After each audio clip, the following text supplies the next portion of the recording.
પણ છે બહાર આવશે. બીજું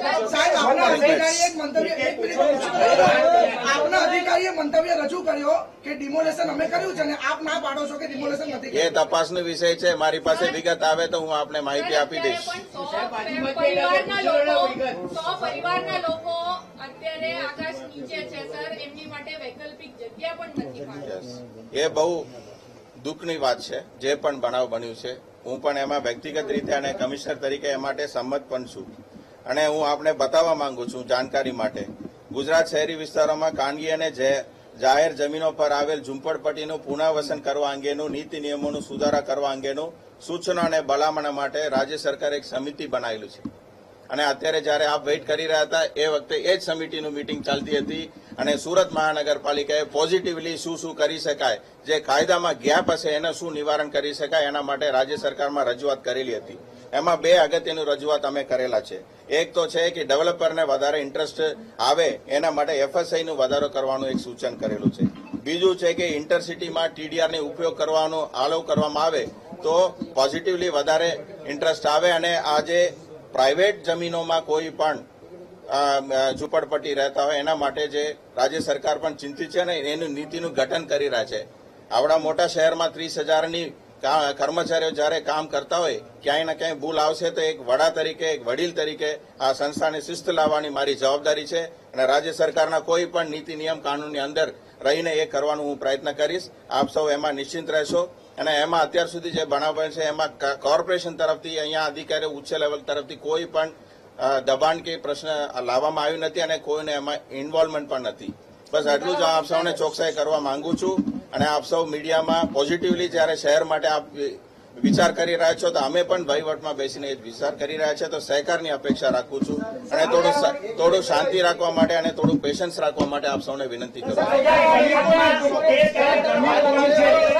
અને શું સૂચન આપ્યું છે એ પણ આપ સૌને હું બતાવું છું. અને એ હાલનું છે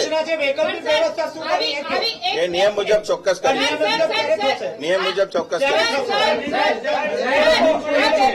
જેટલું વહેલામાં વહેલી તકે વહેલામાં વહેલી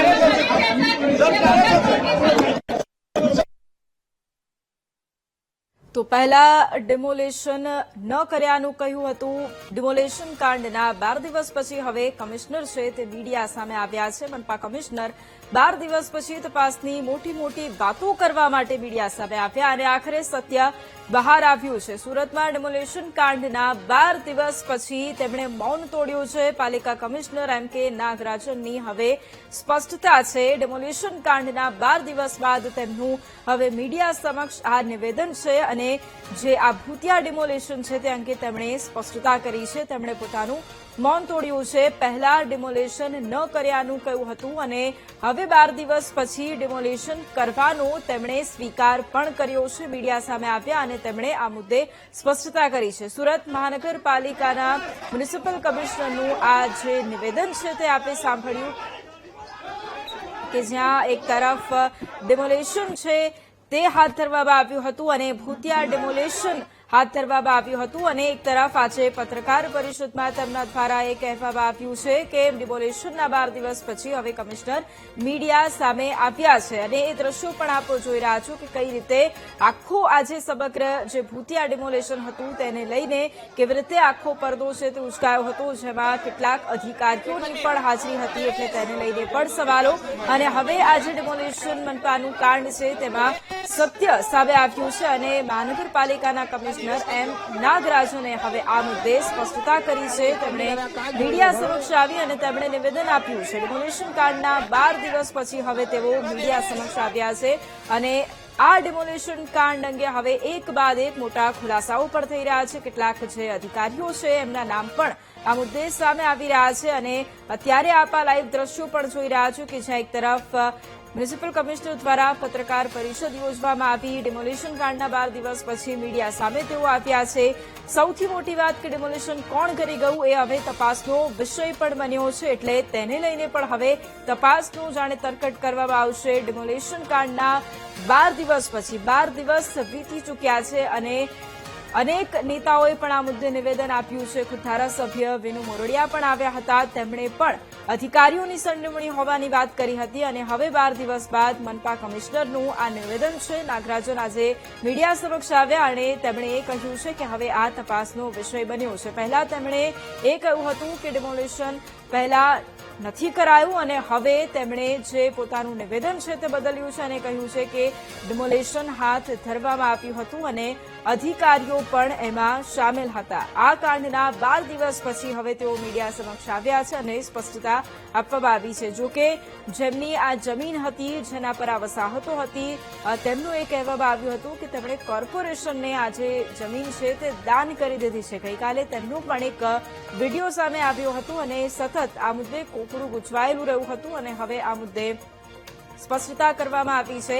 12 દિવસ પછી કમિશનર હવે સામે આવ્યા. મ્યુનિસિપલ કમિશનરનું આ નિવેદન છે અને 12 દિવસ પછી તેમણે તપાસની હવે મોટી મોટી વાતો કરી છે.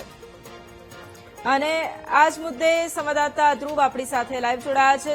ધ્રુવ, જે પ્રમાણે સુરતમાં એ ભૂતિયા ડિમોલેશન અને હવે મ્યુનિસિપલ કમિશનરનું મીડિયા સમક્ષ આવવું, તપાસના તરકટનું નાટક કરવું, અત્યારે તેમના દ્વારા શું કહેવામાં આવ્યું છે અને હવે આને લઈને શું આગળ તપાસ કરવામાં આવશે?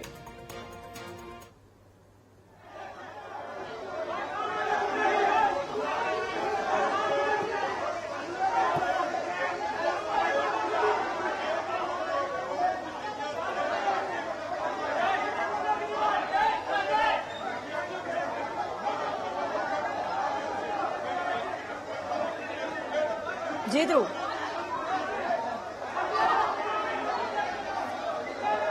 બિલકુલ જે રીતે આ નાસીનગરનું ડિમોલેશન થયું છે અને હવે આ અંગે એક પછી એક અલગ અલગ નિવેદનો સામે આવી રહ્યા છે. અત્યારે પણ સુરત મહાનગરપાલિકા કમિશનર કચેરી ખાતે અડધા જે નિવેદન જે છે તે આપીને અત્યારે અધિકારીઓ ભાગી રહ્યા છે અને અધિકારીઓ પાસે હજી પણ પૂરતા જવાબ નથી અને તેને લઈને અત્યારે પણ આ જે માર્શલો જે છે તેની સાથે પત્રકારો સાથે ઘર્ષણ કરતા જોવા મળી રહ્યા છે. સુરત મહાનગરપાલિકા કચેરી પર અત્યારે આ પ્રકારના દ્રશ્ય અત્યારે તમે જોઈ શકો છો કે માર્શલોને આગળ કરીને મહાનગરપાલિકાની કચેરી ખાતે જે પત્રકારો છે, મીડિયા છે, તેની પણ દબાણ ઉભું કરાઈ રહ્યું છે. તેની સાથે ઘર્ષણ કરવાનો પ્રયાસ જે છે તે કરવામાં આવી રહ્યો છે.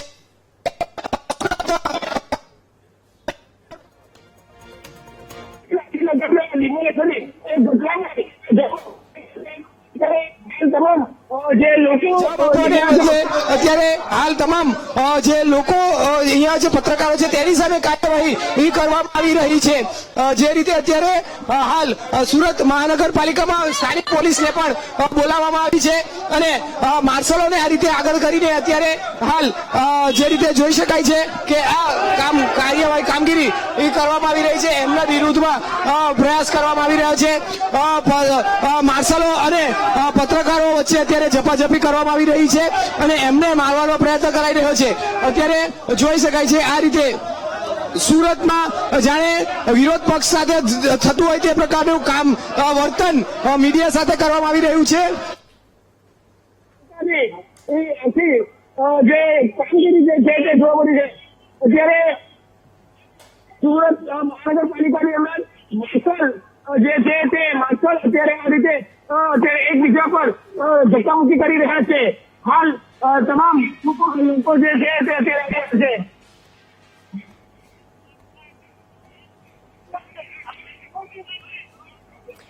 તો આ દ્રશ્યો આપ જે પ્રમાણે જોઈ રહ્યા છો કે એક તરફ પત્રકાર પરિષદ મ્યુનિસિપલ કમિશનર દ્વારા યોજવામાં આવી અને ત્યારબાદ તેમને સવાલો પૂછવામાં આવ્યા, પરંતુ એ સવાલોના જવાબ તેમના દ્વારા નથી આપવામાં આવ્યા અને ત્યારબાદ તેઓ ઉભા થઈને ચાલ્યા ગયા હતા.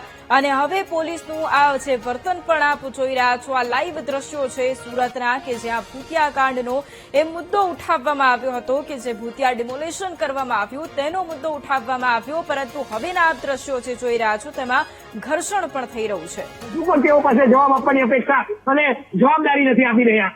જી બિલકુલ ધ્રુવ, સાથે જ આપની પાસે એ પણ જાણવું છે કે જે પ્રમાણે મ્યુનિસિપલ કમિશનર કે જેમણે પત્રકાર પરિષદ યોજી પરંતુ મીડિયાના જવાબ તેમણે નથી આપ્યા, શા માટે તેમણે જવાબ નથી આપ્યા? અને બીજી વાત અહીંયા એ પણ છે કે અધિકારીઓના એક બાદ એક નામ સામે આવી રહ્યા છે, ત્યારે આ મુદ્દે હવે શું ખુલાસા થઈ રહ્યા છે? પોલીસ સાથે પણ અત્યારે ઘર્ષણની જે સ્થિતિ છે તેને લઈને શું માહિતી?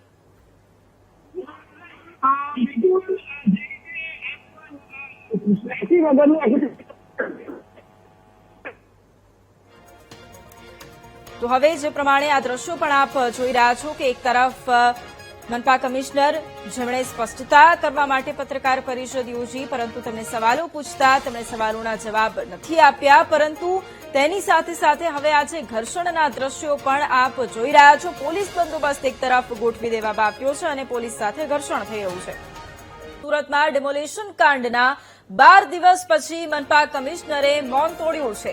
સુરત મહાનગરપાલિકાના કમિશનર એમ નાગરાજનની સ્પષ્ટતા હવે સાંભળો. ડિમોલેશન કાંડના 12 દિવસ પછી હવે કમિશનર મીડિયા સામે આવ્યા. મનપા કમિશનર 12 દિવસ પછી તપાસની મોટી વાતો કરવા માટે મીડિયા સામે આવ્યા. ડિમોલેશનનો સાચો જવાબ સુરત મહાનગરપાલિકાના કમિશનર પાસે પણ નથી. ડિમોલેશન કોણ કરી ગયું એ તપાસનો વિષય છે તેમ જણાવ્યું. માહિતીના અભાવે ડિમોલેશન કાંડના 12 દિવસ સુધી ખુલાસો ન કર્યો હોવાનો કમિશનરનો લૂલો બચાવ છે.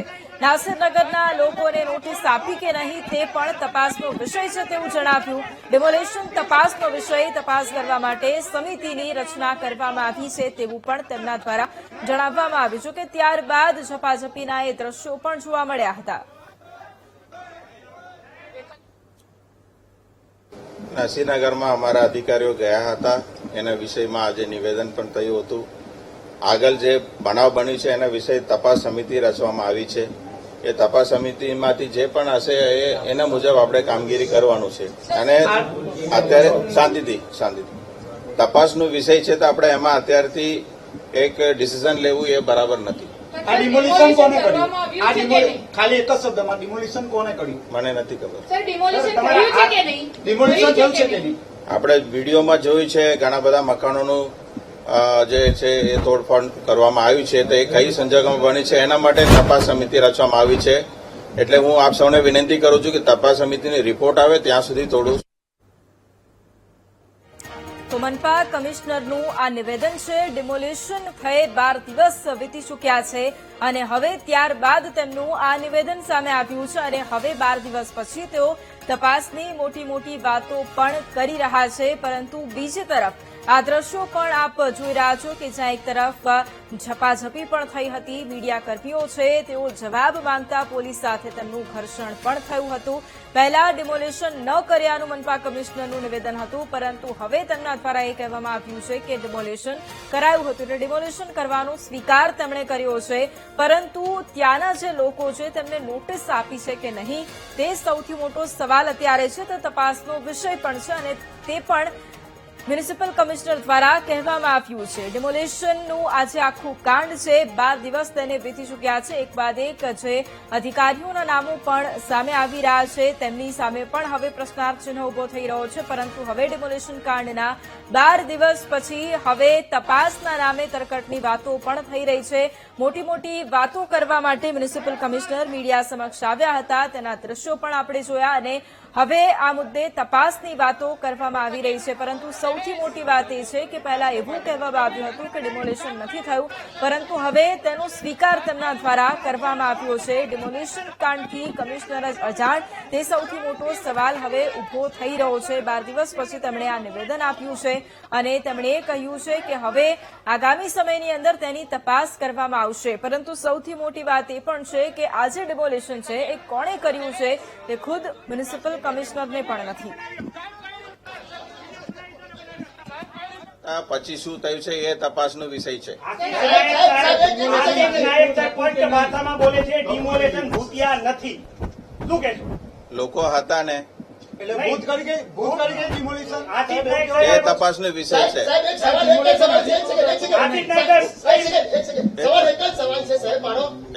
ભૂતિયા ડેમોલિશનનું વ્યાખ્યા કોને ખબર નથી.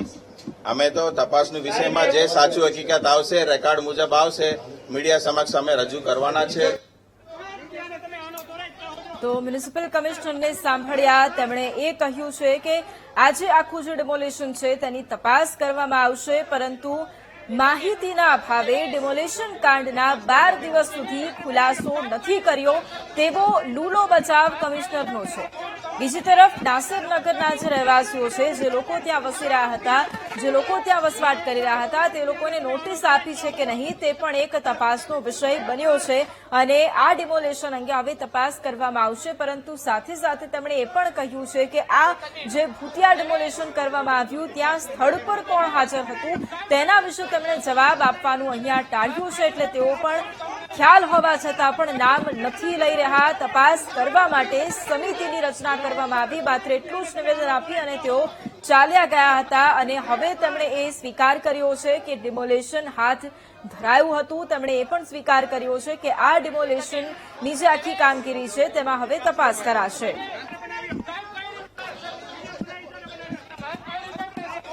તો આ દ્રશ્યો પણ આપ કે જ્યારે અધિકારીઓ છે તે પણ જવાબ આપવાનું ટાળી રહ્યા હતા. મીડિયાના પ્રશ્નોથી પણ અધિકારીઓ ભાગી રહ્યા હતા. કોઈ પણ સ્પષ્ટ રીતે જવાબ નથી આપતું.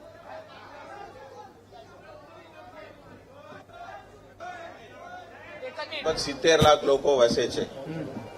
9 ઝોન કામ કરે છે. એની અંદર ડેપ્યુટી કમિશનર છે.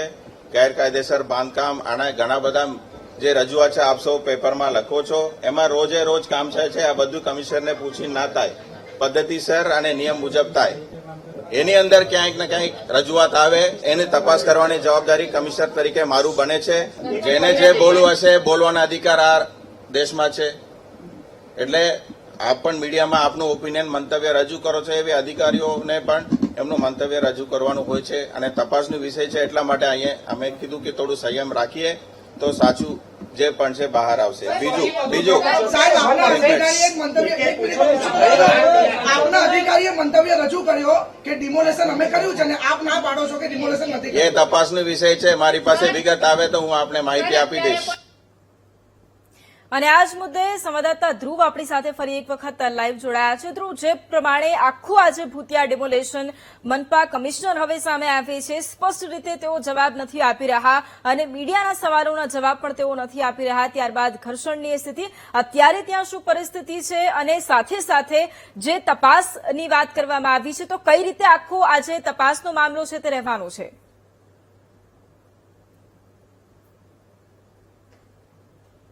બિલકુલ, સુરતમાં નાસીનગરમાં જે ડિમોલેશન થયું છે આ ભૂતિયા ડિમોલેશન હજુ પણ ભૂતિયા જેવું જ રહ્યું છે. સુરતમાં તેમના જે આસિસ્ટન્ટ કમિશનર એટલે કે એન્જિનિયર જે છે ઝોનલ ચીફ, મૂળ ઝોનલ કહી શકાય, સેન્ટ્રલ ઝોનના મુખ્ય ઝોનલ વડા, તેમને આશિષ નાયકે નિવેદન આપ્યું અને તેમાં ભૂતિયા ડિમોલેશન નથી એવું કહ્યું. અને અત્યારે પણ જ્યારે સુરત મહાનગરપાલિકાના કમિશનર પાસે જવાબ માંગવામાં આવ્યા ત્યારે પણ ગોળ ગોળ વાતોના જવાબ મળ્યા છે. હજુ પણ સત્તાવાર રીતે આ કયા અધિકારીઓએ આ ડિમોલેશન કર્યું છે તેના જવાબ આપવા કમિશનર ખુલીને નથી આવી રહ્યા. ફોટા દેખાય છે, વિડીયો દેખાય છે, પુરાવા દેખાય છે, છતાં ખુદ કમિશનર માત્ર તપાસ કમિટીનું ગાણું ગાઈ રહ્યા છે. હવે તપાસ કમિટીના રિપોર્ટમાં જે આવશે તેના આધારે કામ કરવામાં આવશે. એટલે હજુ પણ આની પર રંધાતું હોય તેવું લાગી રહ્યું છે. બીજી તરફ પૂરતા સવાલો પૂછ્યા અને પૂરતા સવાલોના જવાબ ન મળતા કમિશનર ઉભા થઈને ચાલવા માંડ્યા હતા અને તેઓને વધુ સવાલ પૂછતા કમિશનરના સાથે જે માર્શલો રાખવામાં આવ્યા હતા તેમણે સીધી રીતે મીડિયા સાથે ગેરવર્તણૂક કરી. કેટલાક કિસ્સાઓમાં તો અનેક મીડિયાકર્મી સાથે ઝપાઝપી કરી છે. તેઓને રીતસર મારવાનો, ધક્કો મારવાનો પ્રયત્ન કરવામાં આવ્યો છે. કેટલાકને ઈજાઓ પણ પહોંચી છે નાની મોટી. અને આ પ્રકારની આખી ઘટનાક્રમ જે છે તે સુરત મહાનગરપાલિકાની કચેરી ખાતે આજે જોવા મળ્યો છે.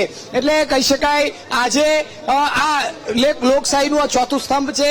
સુરત મહાનગરપાલિકાના કમિશનરને આ સીધા સવાલ પૂછવા આવ્યું હતું અને આજની આ 13 દિવસ બાદ અચાનક અધિકારીઓ સામે આવે છે, એનો એક વિડીયો બનાવીને મોકલી આપે છે અને કમિશનર ખુદ એ વિડીયોનું ખંડન કરે છે.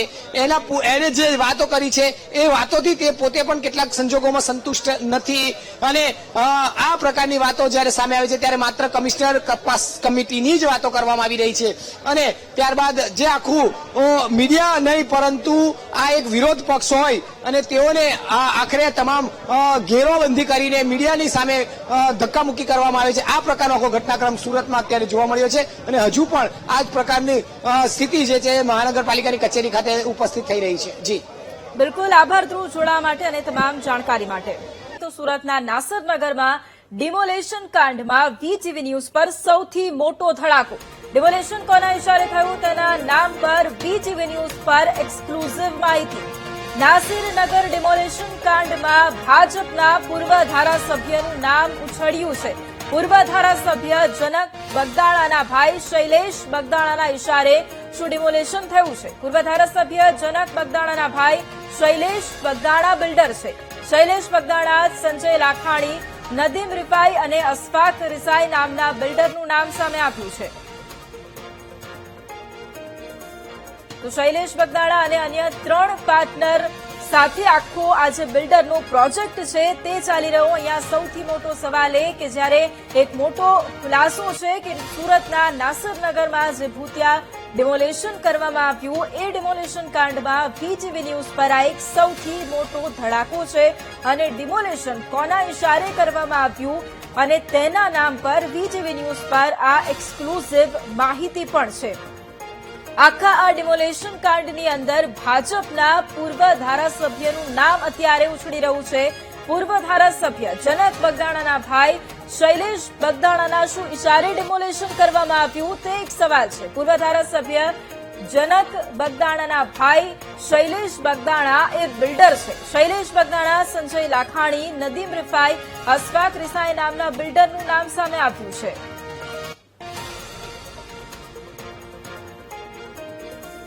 અને આજ મુદ્દે સંવાદદાતા ધ્રુવ લાઈવ જોડાઈ ગયા છે. ધ્રુવ, એક તરફ આ જે આખું ભૂતિયા ડિમોલેશન કાંડ તેને લઈને હજુ પણ કોકડું ગૂંચવાયેલું છે, પરંતુ તેની વચ્ચે પૂર્વ ધારાસભ્યનું નામ અહીંયા ઉછળી રહ્યું છે. અત્યારે શું માહિતી?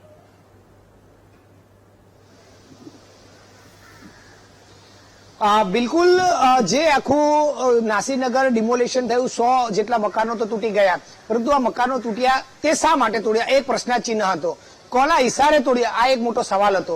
ત્યારે આખી આ જમીનના જે માલિક જે છે તે ગલુબેન પાલિયા. હવે ગલુબેન પાલિયાની આખી આ મોટી જગ્યા હતી ને આ પાલિયા ગ્રાઉન્ડ તરીકે ઓળખાતું હતું, પાલિયા મેદાન તરીકે જગ્યા ઓળખાતી. હવે આ મેદાન જે છે તેમાંનું કેટલોક ભાગ જે છે તેમાં બાંધકામ ચાલી રહ્યું છે, હાઈરાઇઝ પ્રોજેક્ટ બની રહ્યા છે. જેમાંની ખાસ કરીને વાત કરવામાં આવે તો પાલિયા એલિગેન્સ કરીને મોટો પ્રોજેક્ટ બની રહ્યો છે. આ પાલિયા એલિગેન્સની જે જમીન જે છે તેના મુખ્ય બિલ્ડરોની વાત કરવામાં આવે તો તે બિલ્ડર જે છે તે ભાજપના પૂર્વ ધારાસભ્ય અને હાલ ભારતીય જનતા પાર્ટીના પ્રદેશ ઉપાધ્યક્ષ જે કહેવાય છે જનક બગદાણા, તેમના સગા ભાઈ શૈલેષ બગદાણા જે છે તેમનો આખો આ પ્રોજેક્ટ છે. તેમની સાથેના જે પાર્ટનર, બીજા જે પાર્ટનરની વાત કરવામાં આવે તો સંજય લાખાણી, શૈલેષ બગદાણાવાલા, સંજય લાખાણી અને નદીમ રિફાઈ કરીને અને તેમનો જે અશફાક રિફાઈ, આ જે 4 બિલ્ડર જે છે તે મળીને આ આખો પાલિયા એલિગેન્સનો જે પ્રોજેક્ટ જે છે તે અત્યારે લગાવી ચાલુ રહ્યો છે. આ પ્રોજેક્ટમાં જે મુસ્લિમ એટલે કે આસામ ધારા મુજબની આખી આ જમીન છે અને આસામ ધારાના જમીન પર અત્યારે આ 8 થી 10 માળનો મોટો ટાવરો બની રહ્યા છે. 8 ટાવર બનાવવામાં આવી રહ્યા છે. બિલ્ડિંગ 3 બેડરૂમ, હોલ, કિચન સાથેનો પ્રોજેક્ટ બની રહ્યો છે. તેના 40 ફૂટના રસ્તા માટે આ આખું ડિમોલેશન કરાયું હોવાની જોરશોરમાં ચર્ચા છે અને આ માટે ભાજપના આ જે પૂર્વ ધારાસભ્ય છે તેને આખો ખેલ પાર પાડ્યો અને બિલ્ડર સાથે મળીને આ ખેલ પાર પડાયો હોય તેવી સૌથી મોટી ચર્ચા અત્યારે જોવા મળી રહી છે. જી બિલકુલ.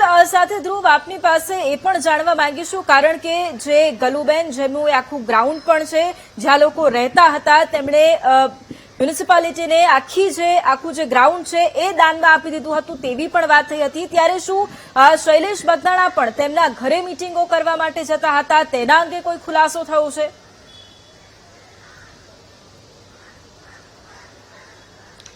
બિલકુલ, આ જે જગ્યાના માલિક જે છે તે મૂળ માલિક જે છે તે ગલુબેન પાલિયા. ગલુબેન પાલિયાની આખી જમીન છે તેમાંનું જે આખી જે ઝૂંપડપટ્ટી કહી શકાય, નાસિરનગરના જે મકાનો સાથેની જે વસાહત હતી તે કબજા હેઠળ હતી, એટલે કે આખો તેમણે કબજો કરી લીધેલો હતો. આ અગાઉ જે જગ્યાએ પ્રોજેક્ટ ચાલે છે ત્યાં પણ ગેરકાયદેસર આ રીતે કબજો કરાયેલો હતો, પરંતુ પ્રોજેક્ટ જયારે ચાલુ થવાનો હતો તે પહેલા ત્યાંના જે વસાહતના લોકો હતા તેમને રૂપિયા આપીને આ વસાહત ખાલી કરાવાઈ દેવાય છે. પરંતુ આ જે અત્યારેની જે 100 ડિમોલેશન કરાયા છે ઘર, તે જગ્યા ખાલી કરાવી શકાઈ ન હતી અને હવે આ પ્રોજેક્ટ જયારે આગળ વધી રહ્યો છે અને તેમાં પણ છેલ્લી જે નોટિસ આપવામાં આવી છે તે ગલુબેન પાલિયાના નામે આપવામાં આવી છે અને એ બાંધકામ અને જે રીતે ખોટી રીતે થઈ રહ્યું છે હજી તેની રજા ચિઠ્ઠી મળી નથી અને તેમ છતાં ત્યાં બાંધકામ શરૂ કરી દેવામાં આવ્યું છે. આ રજા ચિઠ્ઠી મેળવવા માટે આ જે જગ્યા જે છે તે 40 ફૂટનો રોડ હોવો જોઈએ તે માટે આ ક્યાંક પરમિશન નહોતી મળી રહી અને તે પાર પાડવા માટે આ ગલુબેન પાલિયાએ આ જે જગ્યા જે છે તે પોતે એવું કહી રહ્યા હતા, જે જગ્યાએ આખા મકાનો જે હતા તે મેં મહાનગરપાલિકાને સ્કૂલ બનાવવા માટે દાનમાં આપી હતી, પરંતુ તે ત્યાં સ્કૂલ તો બની નહીં, એટલે જગ્યા પોતાના નામે જ રહી અને એ ગેરકાયદેસર કબજો થઈ ગયો. હવે આ જગ્યા મને પાછી મળતી નથી અને પાછી મેળવવા માટે જ્યારે કોઈ આગળ આવતું હોય, મહાનગરપાલિકા આગળ આવતી હોય તો તેમાં ખોટું શું થયું છે, આ પ્રકારનો તેમનો વિડીયો પણ સામે આવ્યો, તેમનું નિવેદન સામે આવ્યું. હવે ગલુબેન પાલિયાએ આ જગ્યા ભાડે આપી હતી, આ જગ્યા મહાનગરપાલિકાને આપી, ત્યાં ગેરકાયદેસર રીતે વસવાટોનો કબજો હતો, પરંતુ તેમને દૂર કરવા માટે લીગલ પ્રોસિજર થવી જોઈએ, એ પ્રોસિજરનો સરેઆમ ઉલ્લંઘન થયું છે. અને આ જે તમામ જે જનક બગદાણા, આના ભાઈ શૈલેષ બગદાણા, પછી સલીમ લાખાણી, સંજય લાખાણી સહિતના જે લોકો, જે બિલ્ડરો જે છે, તેમને ક્યાંક ફાયદો કરવા માટે આ 40 ફૂટનો રોડ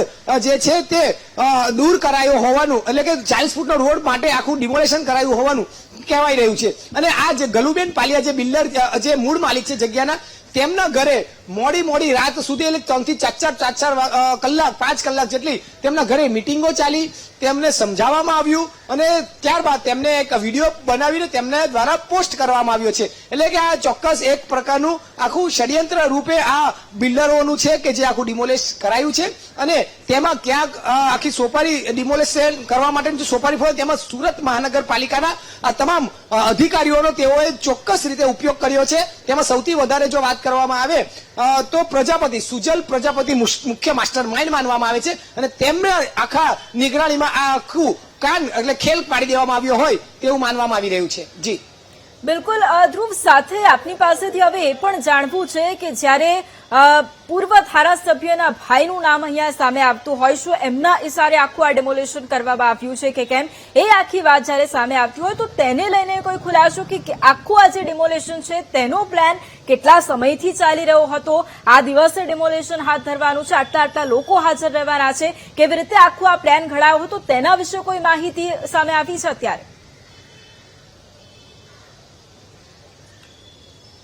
બિલકુલ હાલ ચોક્કસ એ વસ્તુ તો આપણે ખુલીને કહી શકીએ એ વસ્તુ નથી, પરંતુ સૂત્રોથી આપણે ચોક્કસથી માહિતી એ પ્રકારે છે કે આ પ્રોજેક્ટને મંજૂરી મળવા માટે આ રસ્તો ચોક્કસ જોઈતો જ હતો અને 40 ફૂટનો રોડ ખાલી કરવા માટે સુરતના જે સુજલ પ્રજાપતિ છે, રોડ ડિપાર્ટમેન્ટના હેડ છે, તેમનો ઉપયોગ કરવામાં આવ્યો છે અને ડિમાર્કિંગ કરવાના બહાને તેમને ત્યાં લઈ જવામાં આવ્યા અને આખો 40 ફૂટનું રોડનું ડિમાર્કિંગ કરવામાં આવ્યું અને ડિમાર્કિંગના નેજા હેઠળ આખું આ ડિમોલેશન કરી દેવામાં આવ્યું. એક તરફ આલિયા એલિગન્સ એટલે કે પાલિયા એલિગન્સનો આખો પ્રોજેક્ટ, વચ્ચેનો આ રોડ અને બાજુમાં તેઓનું જે ગેસનું ગોડાઉન આવ્યું છે, આ બંનેની વચ્ચેનો આખો આ જે રોડ જે છે તે ખુલ્લો કરવા માટેનું આખું ડિમોલેશન કરવાનો આખો પ્લાન જે છે તે પાર પાડવાનું આખું મોટું ષડયંત્ર છે અને તે પડી પણ ગયું છે તેવું માનવામાં આવે છે. જી બિલકુલ, આભાર ધ્રુવ જોડાવા માટે અને તમામ જાણકારી માટે.